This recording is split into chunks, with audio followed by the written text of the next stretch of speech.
F-35 വിമാനങ്ങൾ, Russian വ്യോമപ്രതിരോധ സംവിധാനം എന്നിവയെക്കുറിച്ച് തുർക്കിയുമായി നടത്തിയ ചർച്ചകൾ ഫലപ്രദം എന്ന വിവരങ്ങൾ പുറത്തുവരുമ്പോൾ ഇന്ത്യയുടെ ശത്രുക്കൾ പരസ്പരം കൈകോർത്ത് ഒരു വലിയ ശക്തിയായി ഇന്ത്യക്കെതിരെ വരും എന്ന ഭീഷണി കൂടി ഉടലെടുക്കുകയാണ്.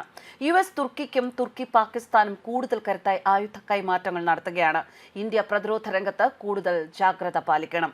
പാകിസ്ഥാൻ വ്യോമസേനയ്ക്ക് അൻക-3 സ്റ്റെൽത്ത് ഡ്രോൺ വിൽക്കാൻ തുർക്കി വാഗ്ദാനം ചെയ്തതായി പാകിസ്ഥാൻ പത്രങ്ങൾ അവകാശപ്പെട്ടത് ഇക്കഴിഞ്ഞ ദിവസമാണ്.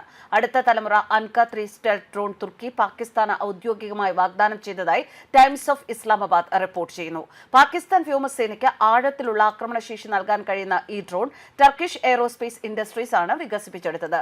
ബൈരക്തർ TB2 ഡ്രോണിനെ കുറിച്ച് തുർക്കി സമാനമായ അവകാശവാദങ്ങൾ ഉന്നയിച്ചിരുന്നു.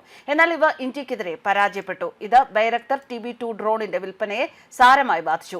ഇതിനെ തുടർന്ന് അൻക-3 സ്റ്റെൽത്ത് ഡ്രോൺ ഉപയോഗിച്ച് തുർക്കി ഇപ്പോൾ ആയുധ വിപണിയിൽ പ്രവേശിച്ചിരിക്കുകയാണ്. അൻക-3 സ്റ്റെൽത്ത് ഡ്രോണുകളുടെ വാഗ്ദാനത്തിന് പാകിസ്ഥാനിൽ വലിയ പ്രചാരം ലഭിച്ചിട്ടുണ്ട്.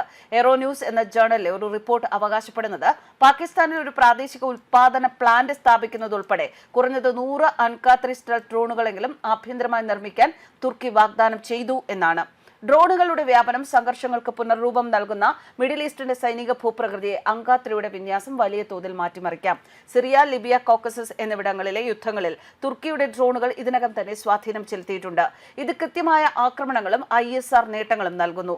ഒളിഞ്ഞുനോട്ടമുള്ള അൻക-3 ഇത് വർദ്ധിപ്പിക്കുകയും പൈലറ്റുമാരെ അപകടപ്പെടുത്താതെ അത്യാധുനിക വ്യോമ പ്രതിരോധങ്ങൾക്കെതിരെ പ്രവർത്തനങ്ങൾ സാധ്യമാക്കുകയും ചെയ്യുന്നു. ഈജിപ്ഷ്യൻ കടലിൽ ഡ്രോണുകൾ ഗ്രീസിന്റെ വ്യോമ മേധാവിത്വം വെല്ലുവിളിക്കുകയും പ്രാദേശിക തർക്കങ്ങളെ ചൊല്ലിയുള്ള പിരിമുറുക്കങ്ങൾ വർദ്ധിപ്പിക്കുകയും ചെയ്യും.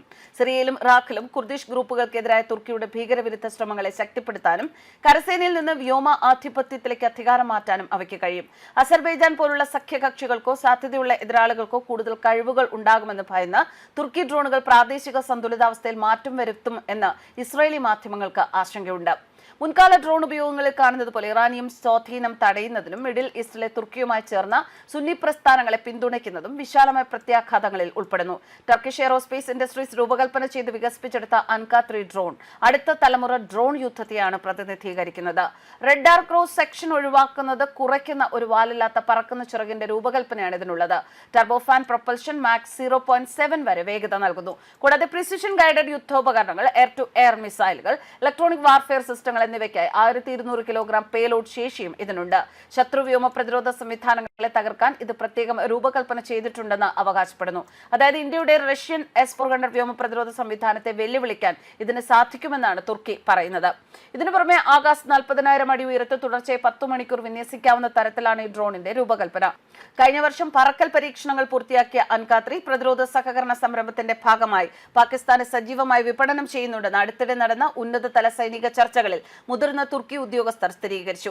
കുറഞ്ഞ നിരീക്ഷണ ശേഷി, ഒരു ആന്തരിക ആയുധവേ, ദീർഘദൂര കൃത്യതയോടെ നയിക്കപ്പെടുന്ന യുദ്ധോപകരണങ്ങൾ വഹിക്കാനുള്ള കഴിവ് എന്നിവ ഈ പ്ലാറ്റ്ഫോമിലുണ്ട്. ഇതിനർത്ഥം പാകിസ്ഥാൻ ഇത് തുർക്കിയിൽ നിന്ന് വാങ്ങുകയാണെങ്കിൽ ഇന്ത്യൻ വ്യോമതാവളങ്ങളെയും വ്യോമ പ്രതിരോധ സംവിധാനങ്ങളെയും ലക്ഷ്യം വയ്ക്കാൻ ഇത് ഉപയോഗിക്കാം എന്നാണ്. News desk കർമ്മസ്.